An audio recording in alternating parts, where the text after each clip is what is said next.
Thanks for tuning in to our podcast, leaders, followers, and everything in between. We love having you here. It is our mission to bring you all of the latest and greatest tips and skills and know-how and how to make your personal life and business life the very best it can be. We know that you have it in you. We believe in you. We just want to show you how.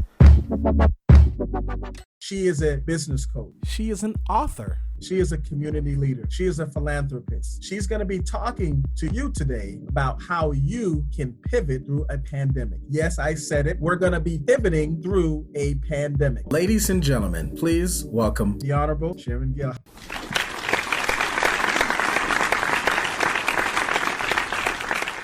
How you doing today, Sharon? I'm doing well. Thank you for that. I find it a little bit hilarious, but thank you for that wonderful introduction. I just so love your sense of, you're just so open and free spirit. I just love that about you, Gibson. Thank you so much. Likewise. You are just an amazing person, and you've had a very, very, very amazing career. I strongly believe that whatever you have to share today will be very, very helpful to my audience. And, Spider-Man got bit by a spider, and he turns into this incredible superhero. So what's your native story? Whenever I get asked this question, I come up with the same answer. My favorite comic book character is Veronica from the Archie comics. And people, Veronica was not a very liked person, but the reason why I liked Veronica is because she always exhibited so much confidence. She says what she wants and she kind of gets what she wants. And from as young as I can remember, that's just how I was conditioned to be. I think maybe because of my dad and his confidence in me, and my mom and her confidence in me. I just always felt like, well, there's nothing that you can desire if you put your mind to it that you can't achieve. And so I really just admired Veronica in the Archie comics. And and it's one of the things that I believe in is how to live a life without limits, right? And I was telling this young man that I mentored the other day that I told him that I feel like many times in life, many people fail in life, not because they aim too high and miss, it's because they aim too low and hit. Pause. Think about that for a second. As human beings, we have a propensity for negativity. It's that amygdala brain. It's that reptilian brain that we have. Back in the day, we used to always have to worry about us having to protect ourselves against the lions and the tigers and the natural elements. And so we had to build up a threshold of fear and negativity, because if we weren't thinking negative, we probably wouldn't have been able to survive as a species.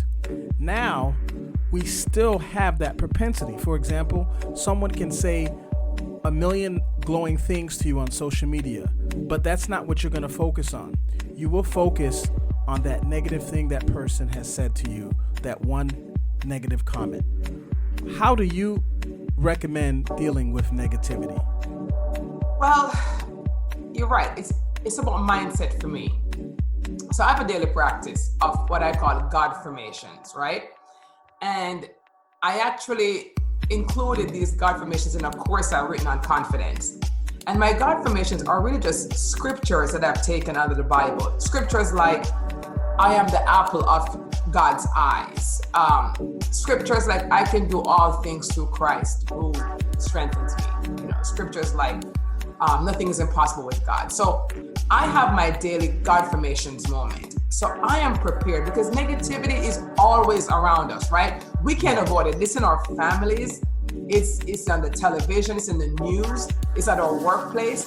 So you have to, as the scripture would say, you have to put on that armor. I put on that armor of God's words every morning to just go out there, almost like a battle, just like my battle garment. Yes. But I go at it with affirmations like, well, and I remember Rick Warren saying something years ago that hurt people. So I look at negativity like, well, they're being negative because they're hurt. So how can I serve them? So I just turn it around its head. I'm not saying I don't get affected, but it doesn't last too long because I turn it around. And as a coach, as a life coach,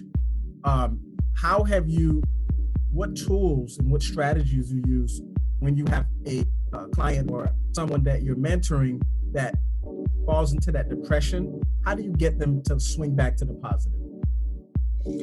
Well, many times when people are depressed, I said, why are you depressed? You know, in general, people say, I don't know. Why are you anxious? I don't know. We always know. We just don't want to face it. So what I get my clients to do, it may take them 2 or 3 sessions, is to really go within and face that angst, face that fear, face that worry, face that thing that's causing them this anxiety, this depression, is to go within. And I guide them in that process of just going within. Go back to the childhood, go back to those scripts, because we all have scripts playing in our heads, right? Okay. We have scripts from childhood. You know, it may be a parent who said in a careless conversation, you won't amount to anything. Wow. That is so prevalent. You're worthless, prevalent. You'll never drive, you'll never this, you'll never that. And so those scripts are just lodged in our heads. And as we become adults, they're still there playing out. I meet adults, 50s, 60s, they're like babies. Wow. When they go within, they're back to that same conversation. They're like babies, and they never resolved it.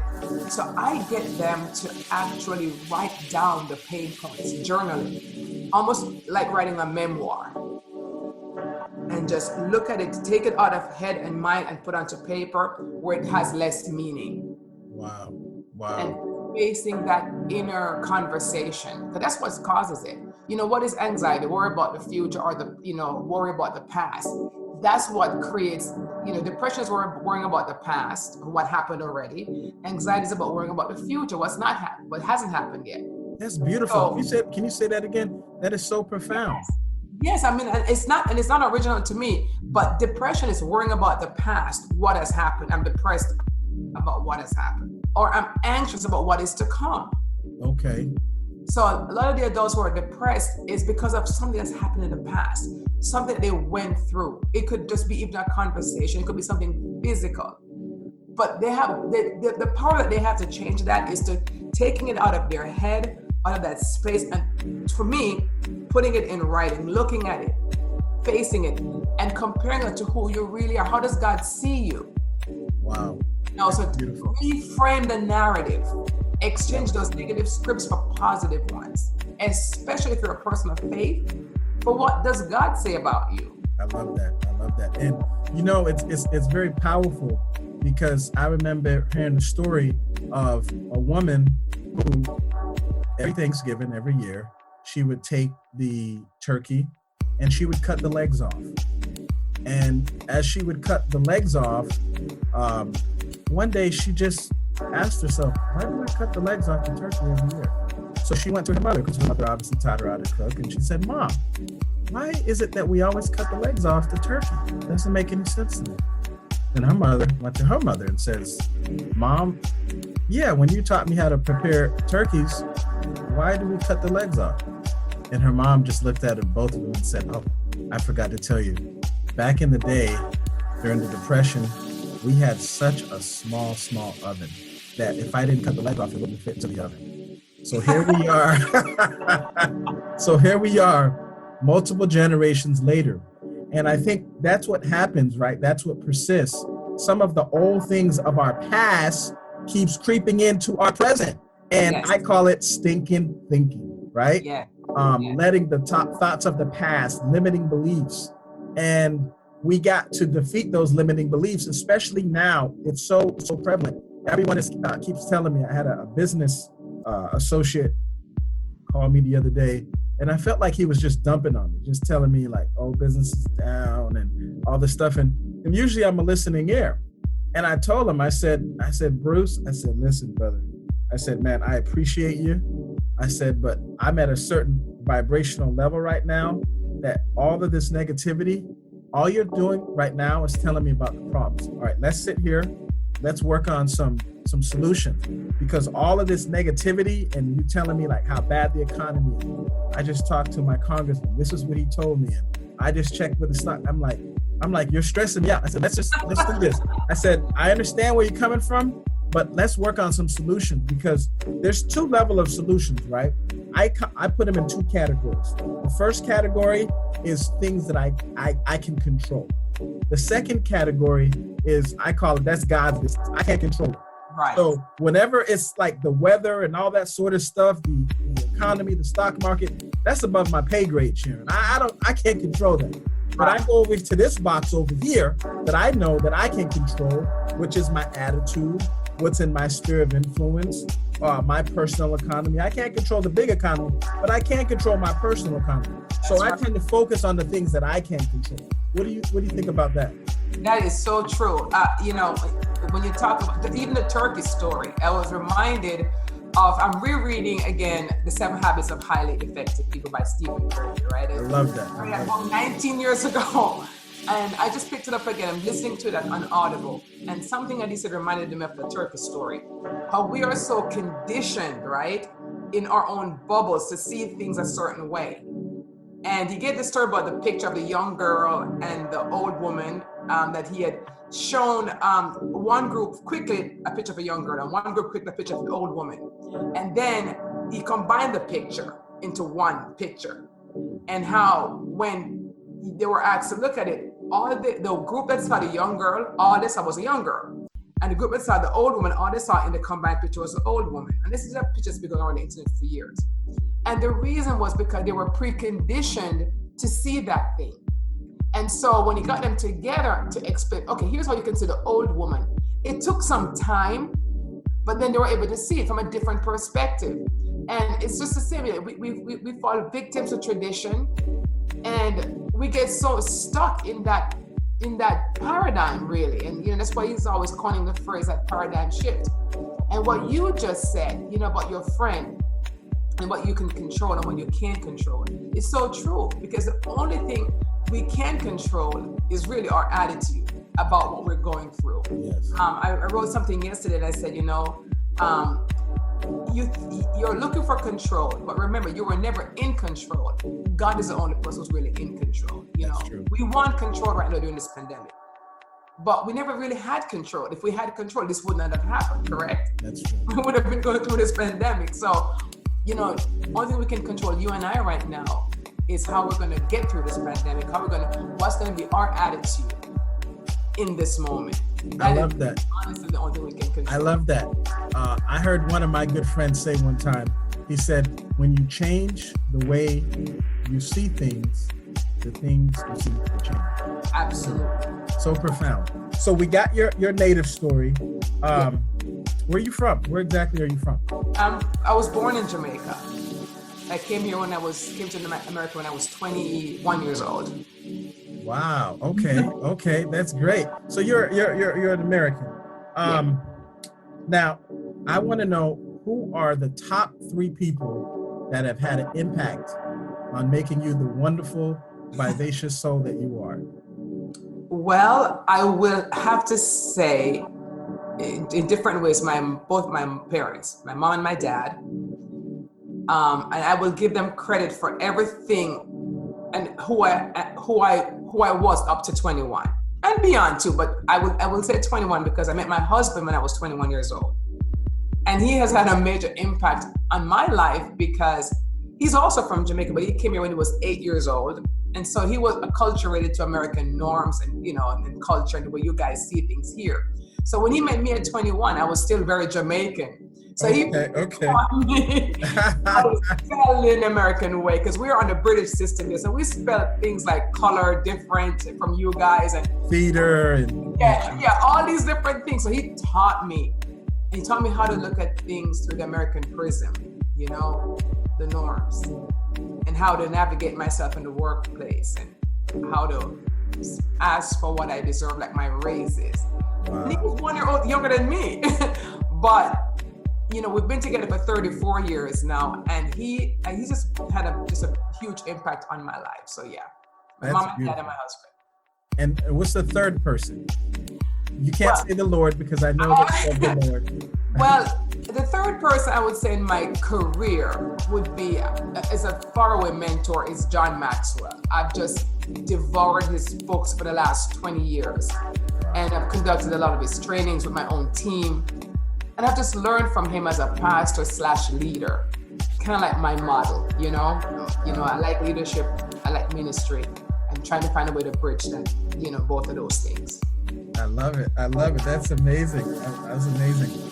And you are a reader. I'm under the fundamental belief that you can't be a leader without being a reader. However, not all readers are leaders. True. You happen to be both. So tell me top 3 books that have impacted you and why. Okay. So I mentioned Stephen Covey's 7 Habits of Highly Effective People. That has been a major influence on my life. I first read that book 19 years ago. And I remembered a few of his concepts throughout my career. Win-win. When I'm working with my team, win-win. Everyone should walk away with something, feeling in a conversation, in any kind of exchange. There should be a win for me and a win for them. If not, it's not successful. And it's on the premise that you seek first to understand, which is also from Covey, before trying to be understood. So that really shaped how I led my team in the early years until now. On the spiritual side, I love this book. It's not really spiritual, but it was written by Pastor Rick Warren's wife, Kay Warren, called Dangerous Surrender. And it talks about her internal struggle as a woman married to a famous pastor and her own insecurities and how she felt. I just thought it was very honest for such a public person about, their son who had a mental illness and how she overcame and how it took a pivotal moment like her getting cancer to really come to Jesus moment of self-reflection. So that really impacted me a lot. And so I love that book as well. And there are other books that I've read along the way, but I also love the John Maxwell's book, The 21 Habits of Highly Effective People. Oh, I love that one. That's a classic. Yes. So, because again, it just his leadership styles and just what he talked about leadership being influence and all these different principles that I've also adapted in my own leadership journey. So I love those 3 books. I would say those come to mind.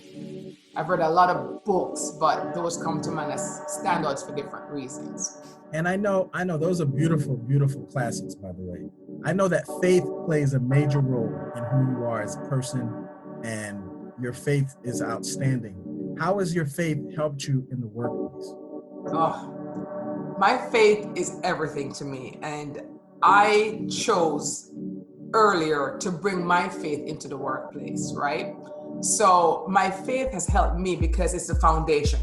And if you're going to build a building, my father was a contractor. So he talked to me a lot about foundation have to be strong. The foundation of the building has to be strong. This is where they pour that concrete. I've been on job sites with them and see how they have to shore up that foundation. So I built my companies on my faith. Okay, and what does that mean? What does that look like in practice? It means that I'm taking God's word and I'm applying it to how I treat my staff, how I treat problems, how I handle, the competition, how I handle everything. What would Jesus do? And so I believe in integration of faith and work, especially as a Christian. Even my core principles of honesty and integrity, my core values, that came really from the Bible. And I will share this quick incident with you, right? So I had a major 500 client, Fortune 500 client years ago. It was my best client. But I had told myself that I would always bring my faith with me in the boardroom. Boardroom is like this one, right? So I'm in a boardroom with this client, me and my husband, and it was an annual review of how we were doing. We were one of their top performers. And I remember sitting in one of those chairs, in a similar boardroom, and the client was just lauding praises, how good we were and how well we had done for him. And we had done a good job. But I remember after he was done, graciously saying, "Thank you, but we have to give credit to God. It's God who's allowed us to do this." And there was a hush in that boardroom. You could hear a pin. Wow. You could hear a pin drop. Wow. And I hadn't asked my husband permission. I just said it because I had promised God that I would bring him into the boardroom. And here I was now. And here was someone heaping praises on us when I know, honestly, that if it wasn't for God, we wouldn't have been there. Because I met the contact for that particular contract at church. So I know it was God. So I didn't want to forget my place. So the meeting ended fairly quickly after that. And when I left, I couldn't help looking at my husband and saying, oops, I hope I didn't ruin that, for us. But, as we slept on it, the following day, someone from the client's office called me. It was a woman. She was having some problems. And she said that her boss, one of the guys who was in the boardroom, said to call and talk with me because I'm a Christian and I would understand what she's needing. Wow. And that kind of remained our number one client for God a long, long time until they got bought up by somebody else. Wow. And so God just showed me, don't deny me, okay? If you deny me before men, I'm going to deny you, right? Before my Father. And that to me, that's too big a risk. Yes. So I bring my faith with me everywhere. And that's why I call myself a faith-based coach, because I want people to know this is really who I am. Yes. I mean, to this. And how would you respond to someone that says, hey, I know Sharon Gill is a Christian and I really want to work with her. She's an amazing coach. She has raving reviews. And I'm not a Christian. I'm a Muslim. I'm an atheist. I'm a Buddhist, whatever religion you fill in the blank. How would you respond to someone like that? So in other words, do you only work with Christians? Not at all. When I had my law firm, all my lawyers were Jewish. Okay. They were Jewish men, all my lawyers. My CPA was Jewish. Her assistant was a Muslim. So I'm come as you are. I just want you to know who I am. And if you're comfortable with me, I'm comfortable with you. Come as you are. I'm not going to try to convert you, but I'm going to give you principles that come from my foundation. I love that. And they're universal principles, so there's no big deal. I love that. Yeah, we call them the Abrahamic faiths, right? Yes. Judaism, Christianity, and Islam. Now, Voltaire, the great French philosopher, had a very powerful quote. The French philosopher Francois Voltaire said, "I may disagree with you fundamentally, but I will fight to the death to give you your right to believe what you want to believe." And that has been one of my guiding principles. I work with different people from all walks of life, all religions, all sectarians and such. And I always say that this is one of the fundamental cores of America, right? The freedom of speech and also the freedom of religion. And so that's the beauty of it. We don't always have to agree, but let's not be disagreeable, right? That's right. That's right. And so I want us to pivot a little bit to talk a little bit about your wonderful program. So let's talk about your coaching program. The first thing I want to talk about is how does your program help businesses develop their personal clarity? Their personal clarity. Okay. Well, when I get clients, a lot of clients that I get, especially what they call on the discovery phase, where they're asking for like a free 30-minute, I'll say, okay, so what is it that you're trying to do?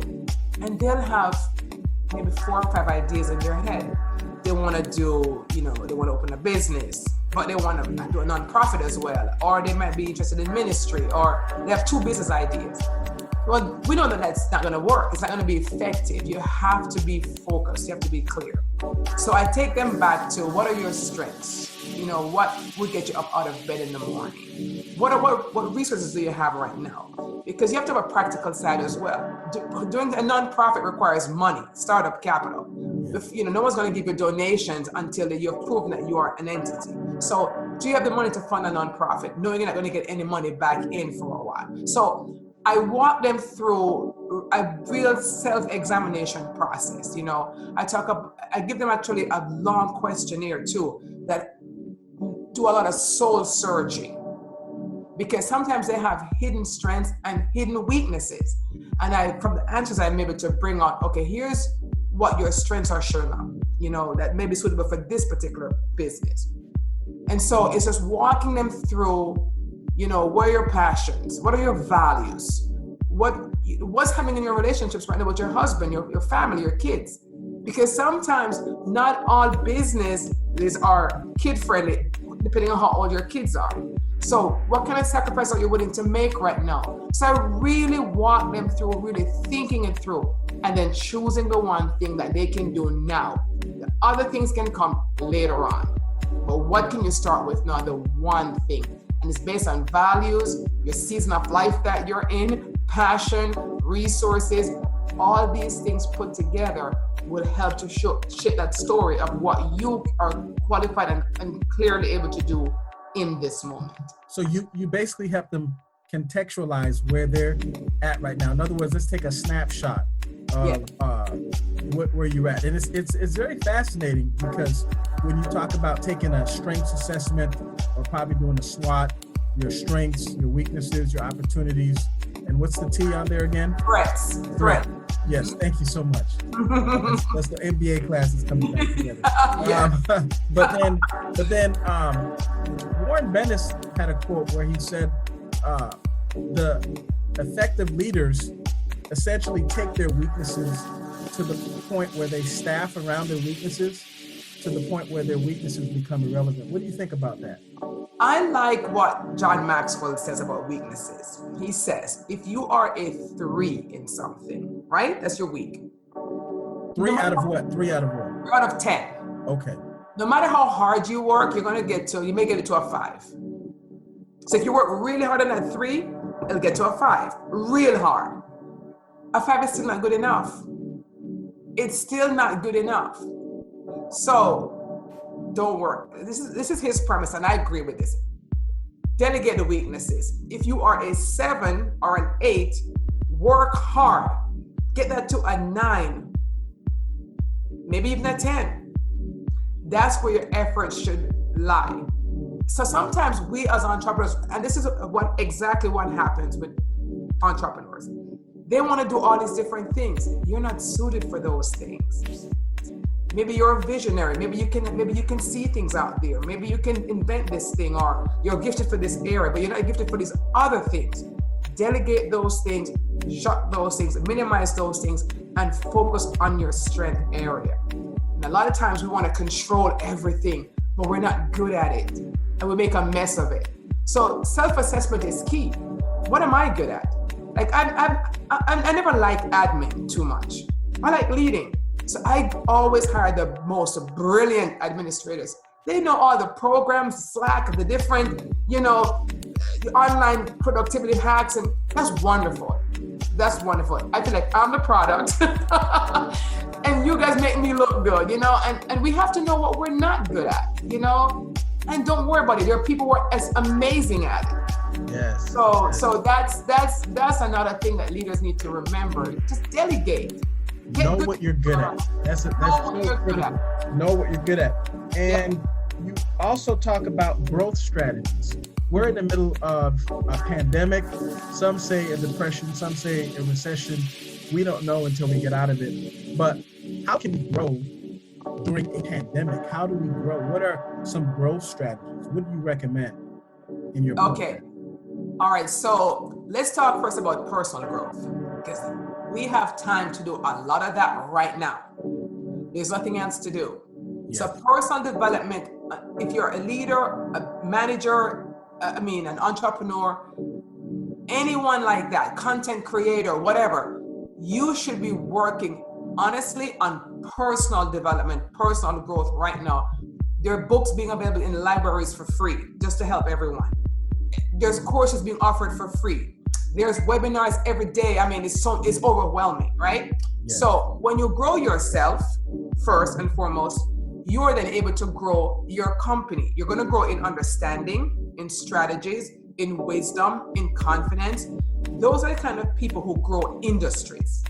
Okay, so we may be limited right now in terms of being in our office, but I have a client right now who I meet right here in my house, right here, every single Monday, and they're growing, and it's all virtual.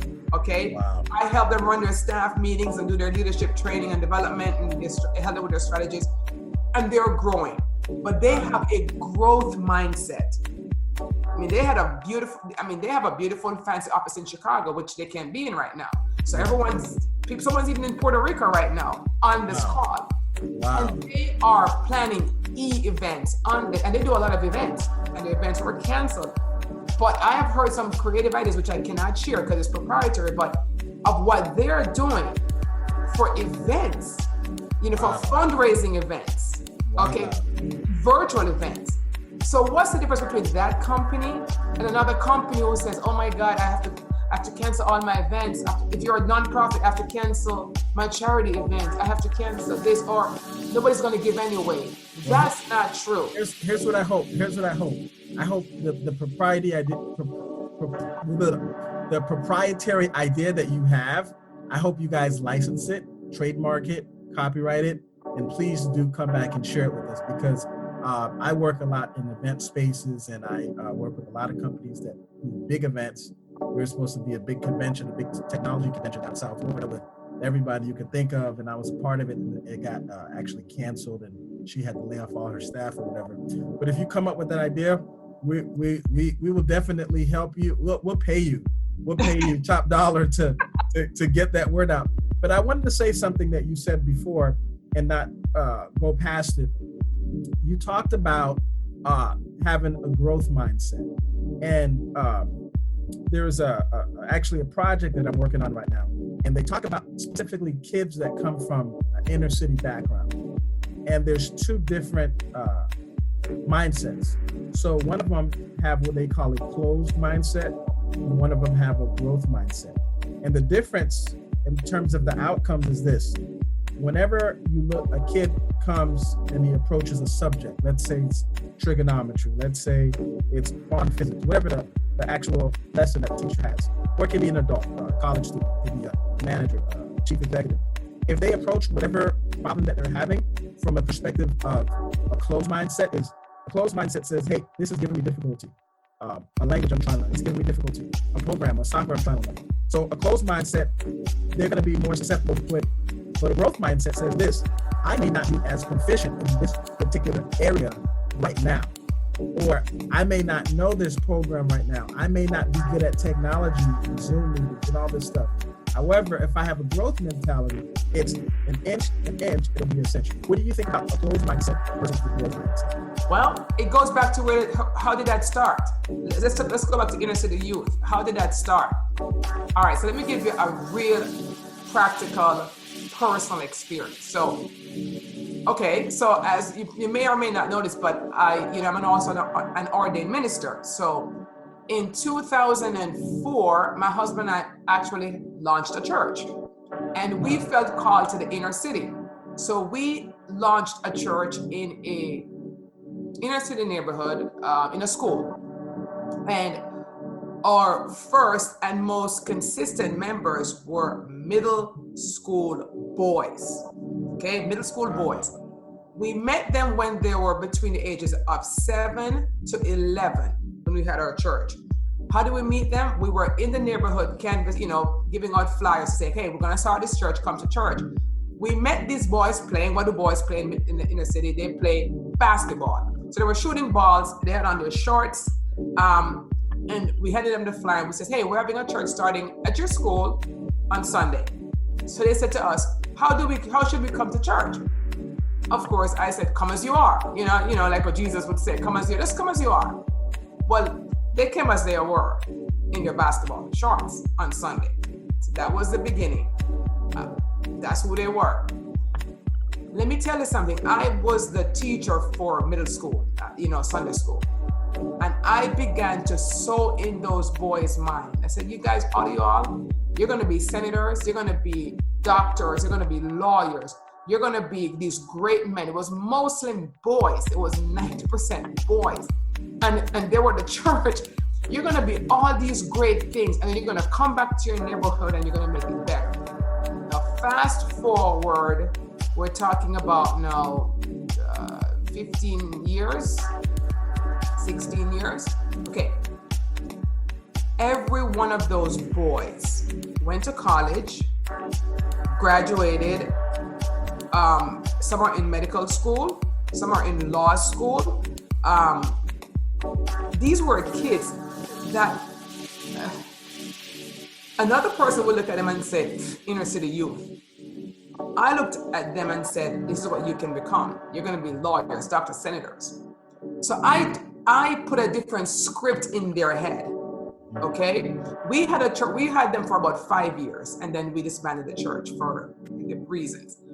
But they're still in our lives. When they're in a spot in a jam, they call for mentoring. You know, I've had them come over. They were baptized in my pool at my house. Wow.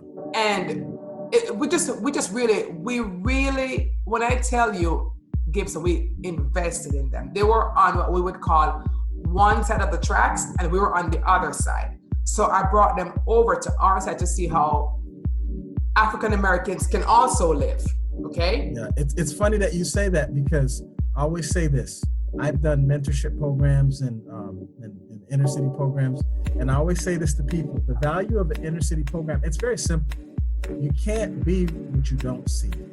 In other words, if you only see the pimps and the drug dealers and the prostitutes, and I was speaking at a school once, and I do this every time I speak at schools. I say, what do you want to be? And typically in the inner city background, they want to be NFL players, basketball players. But this school was rough. The principal came to me. I remember her like it was yesterday. She was dressed in almost like a Chanel suit. She was dressed in a 9, and wonderful sister. And she says, okay, you're going to be speaking to the whole school today. But she said, the way we're doing it to avoid riots and fights, you're going to have to go to each individual classroom. And it was going to take me, several days to do it. I'm like, hey, listen, blessed are the flexible, they should not be broken. And so I went. And the first class, she said, you may not last. This is an elementary school. She said, they may look at you with your elegant Armani suit and want to rip it. They might curse you out, call you out by your name. She says, most people don't make it. But she says, okay, we'll see. She looked at me up and down. She said, David, I don't think you're gonna make it. Wow. She said, you look too put together. She says, you're not gonna make it. But she didn't know I have some roots. Anyways, so I go into my first classroom, and the kids are literally hanging from chandeliers. They're cursing. I mean, this is like a second, third grade classroom. I never seen anything like this. So then I start singing, and I start, tap dancing, something to get their attention. So it took me about like a good 10 minutes. I got their attention. The teacher was completely out of control, did not have management of that classroom. Got their attention. We start having fun. I start doing riddles and raps and just, doing headstands, just anything to get their attention while I'm giving my motivational message. Right? And then I get to the part where it's interacting with the kids. What do you want to be? I want to be a rapper. I want to be NFL player. I want to be, and then this is what brought me to tears. The girls all said that they wanted to be strippers, or in this case, exotic dancers. And this is an elementary school. And I almost like had a heart attack. I'm like, I'm just not hearing what I'm actually hearing. This is not actually happening. And I said, what did you say? It's like, yeah, I want to be a stripper. Oh, stripper, they got all the money. They got all the money. They got the Chanel bag. They got the Louis bags. Oh my goodness. And I'm like, what in the world is happening here? Again, you can't be what you don't see. Yes. And then I pulled one of the girls aside. I said, is that really what you want to be? She said, yeah, my auntie is a stripper. She'd be coming home at bags of cash. Like her whole purse is full of cash, full with $1 bills. And so this is the type of mentality that's prevailing in the inner city. And so what I would do with these kids is I would take them and I would show them people like yourself. Here's a Black professional. She's a business owner. She's an entrepreneur. Here's a Black attorney. And I would bring Black judges to come and speak with them. I would, multi-millionaires that are African-American that did not play sports, that were not entertainers, did not know how to shuck and jive. They got all of it because of here. I always tell people the greatest muscle is in between your ears. When I go to kids, I say, just look at me.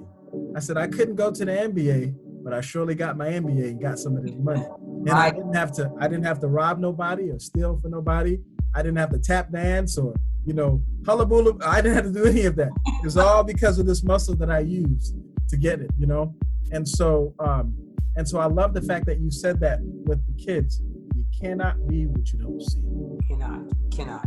And how is modeling important in the corporate setting? How is modeling and being those examples? How is that important? Well, I think in any corporation, again, the leader has to have some kind of a blueprint.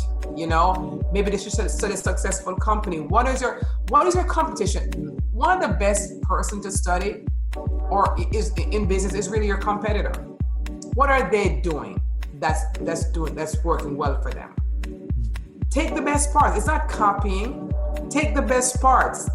Add your unique part to that, your USP, and go for it, because there's really no original ideas. Everyone makes USP. What's a USP? Unique selling point. What's different about you? So you have a USP. For example, I would say your USP is your big personality. Maybe it's how you dress. Maybe it's how you come across. But I believe everyone has a USP. That's another thing too in my coaching. I help people to embrace that USP. It could be your accent, where you may think this is a deficit. No, it's your USP. Which is your funny. It's funny that you say that, because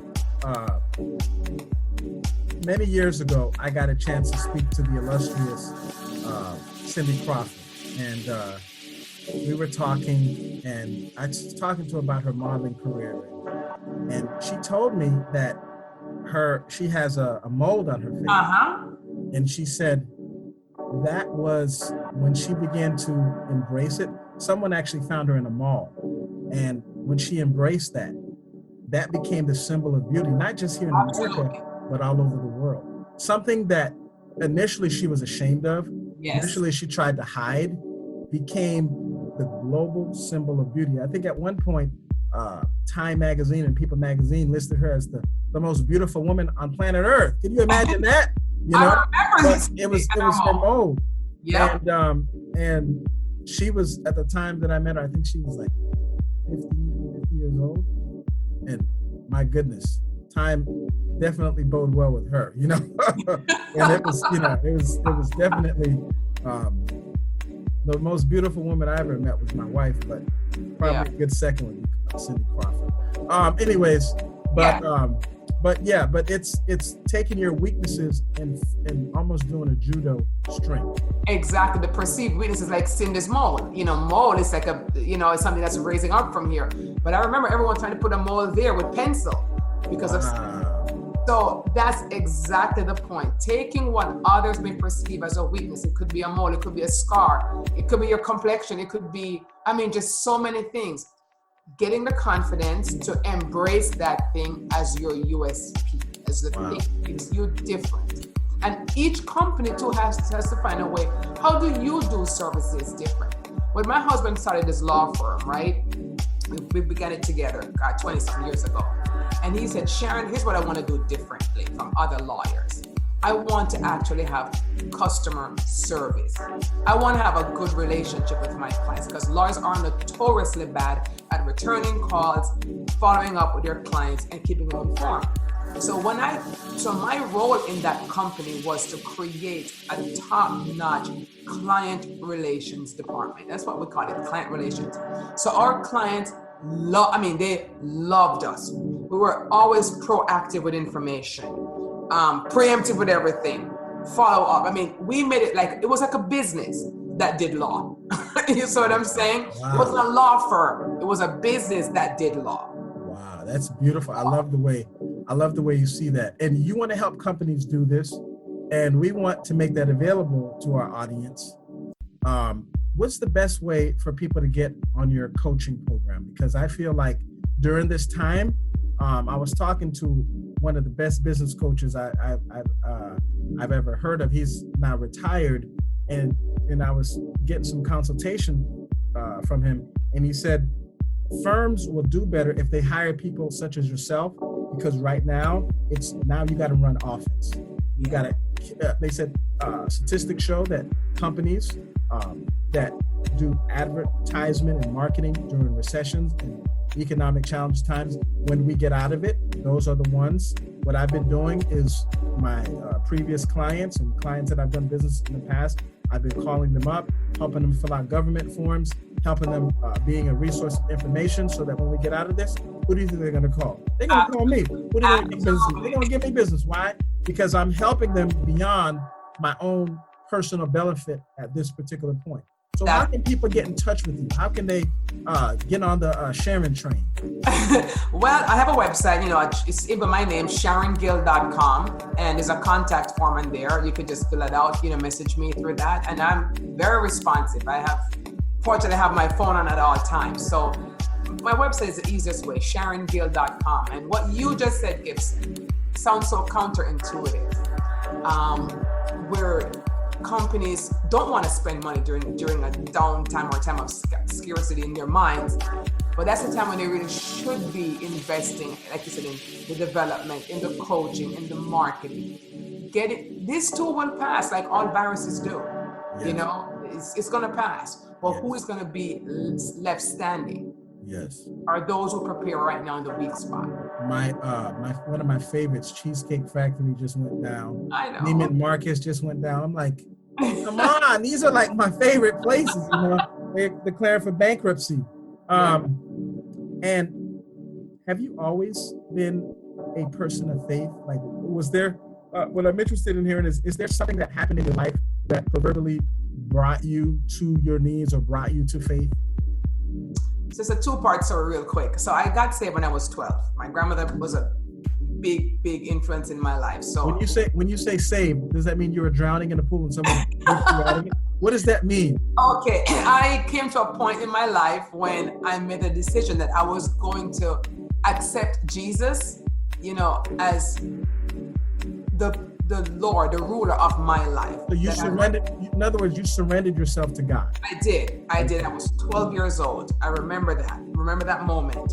And so from 12 years old to 18, 19, I walked pretty strong with the Lord. And, which means I went to church, Bible study, did the right things. When I came to America, when I turned 19, I began getting interested in, boys and kind of drifted a little bit. And so boys will do that to you, won't they? They do. They really do. They really do. They take your eyes off the prize. So I met my husband, like I said, in America, and I was 21, 22. We got married early, and he wasn't a Christian. And so I further drifted, along. And then I had my child at 27. And he was born 2 pounds, 1 ounce. I was 6 months pregnant. Goodness, wow. It was a very difficult time in my life. And I made a deal with God. I said, God, I'm backsliding. But I promise you, if you save my child, I will serve you with the rest of my life, and I will never backslide again. And that was 28 years ago. How bad was he? It was pretty rough. He was 3 months in the hospital. They sent him home on his real actual birthday. 3 months? 3 months. I was only 6 months pregnant. So, he had to, get fingernails growing and other things that weren't there. Oh my goodness. I always said to myself, you should never see a kid like that, with no hair and having saran wrap to keep him warm. But that was my cross to bear. But it got my attention. It also got someone else's attention, my husband. Wow. When I went to church, he followed me to church. Like, I want to see what's going on. Then he became saved and became a man on fire for God, became a preacher, preaching so many churches all the time. We had our own church. God can do that to you, So even in this pandemic, Gibson, which is a hard place that we are right now, God is still doing something. Wow. He did it in my personal crisis was the birth of my son. We got through it, but our lives were better. Yes. It wasn't, that doesn't negate the pain of it, but our lives were better. Even in this pandemic, sometimes it's very difficult to get out of bed for a lot of people because it's like Groundhog's Day all over again. It's like, today is which day again? People don't even know what day it is. It's like the same thing is going to happen again today. But you get up out of bed, you pray, you read, and you just say to yourself, this too shall pass, and God is still in control. I love your outlook on life. I love your outlook on overcoming adversity. You acknowledge the pain, you acknowledge the suffering, but you're like the late great Robert Schuller. I used to love Mr. Schuller. He says, "Tough times don't last, but tough people do." So we have to realize that in this world we will face persecution, but be of good cheer because He has overcome the world. That's right. And so I love that. Now we're gonna play a little game here, rapid succession. Okay. One word, okay? What's the first thing that you grab in the morning? Coffee. Coffee, then Bible, okay? Your biggest inspiration in life? Maybe I use a person, my mom. What do you think people notice about you first? Smile. What do you hope that people notice about you besides your smile? My compassion. Biggest flaw? Sometimes I worry too much. Biggest strength? Able to get over the worry. Faith. It's funny how your biggest strength is tied to your biggest weakness. Mm-hmm. I find that very fascinating. Human beings, we're so complex. We are too complex. What to you is the perfect and ideal age to be? The age I am now. I enjoy every season that I'm in. The age I am now. Living in the present. Yeah. High school, awesome or terrible? Awesome. Cats or dogs? Dogs. What adjective best describes you when you're drunk? Sleepy. You said sleepy? Sleepy. Oh my goodness. Why do you love your best friend so much? Because they have my back and they're loyal. Awesome. Where do you want to go anywhere in the world? Maybe Paris. Beaches or snow? Beaches. What is your number one absolute biggest pet peeve? Pet peeve. Let me think. A messy house. Okay. I think that's for a lot of women. Yeah. Do you believe that there's life after death? Yes. How does someone instantaneously get on Sharon's good side? On my good side, I would say be open-minded to learning. Okay. How do they get on your bad side? I hate to say it, but being closed-minded, just unreachable. And how do you hope people describe you when you're gone? That I was a woman of faith who helped people become the best version of themselves. That's deep. I love that. Very similar to something I would say. Your least favorite attribute about yourself? I would say, again, a tendency to, at times, get anxious, about the quote-unquote uncontrollables. Here's a funny one. Is it okay to sleep with socks on or off? Socks. Okay. Coffee or tea? Coffee. Okay. What is your love language? Hugs. What's your vice? Gummy bears. Twitter, Facebook, Instagram, or LinkedIn? LinkedIn. Favorite musical artist? Let's see. So many, but I do like Teddy Pendergrass. Ooh, Pendergrass. Ooh. Yep. You said the man, the myth, and the legend. Yes. Are you right brain or left brain? Which one's the logical side? That would be the left brain. Left, probably left. Okay. Do you believe that opposites truly attract? Yes. Ask permission or ask for forgiveness? Forgiveness. Do you think chemistry instantly grows over time, like between you and your spouse? Over time. Does it do it automatically or do you have to work at it? Work at it. All right. Are you comfortable in silence or mostly comfortable during conversation? I'm good in both, to be honest. There are times when I want both. Do you prefer technology or more connecting with humans? Humans. TV shows or movies? Nowadays, TV shows. Books or magazines? Books. What's more preferable if you had to do one thing? To be fair or to be nice? What would you pick? Fair. Describe what is the ultimate key to happiness in this life.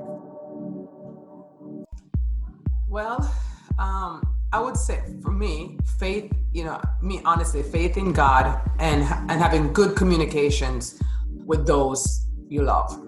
Awesome. Is there anything else you want to share with everybody? No, I think you've gotten everything out of me. I don't have anything much left, except that, tell everyone to remain strong during this time and remain in hope. Yes. Remain in hope. Together we can get through this. Yes. Someone that is very close to me, that's no longer with us, she used to tell me, my granny, she used to always say, don't wait till my funeral to give me flowers. Boy, you better give me my flowers now. And I just want to say that thank you for just being such an inspirational light to so many people. You are the light of the world. You are an encourager. You make life a lot better. She used to always tell me, if the kingdom of heaven is within you, make sure everywhere you leaves a little bit of the kingdom in it. And that's what you've done. And it's truly been a plum-pleasing pleasure and also a privilege to be in your presence. Thanks for helping us to pivot during a pandemic.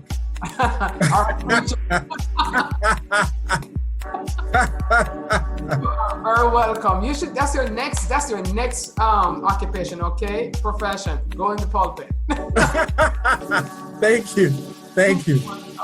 Thank you for your time, okay? Thank you. It has been a pleasure and a privilege. Please go to gibsonsylvestre.com/podcast to find out more about this podcast and also to browse helpful resources that will help you in your personal and business life. Thank you very much.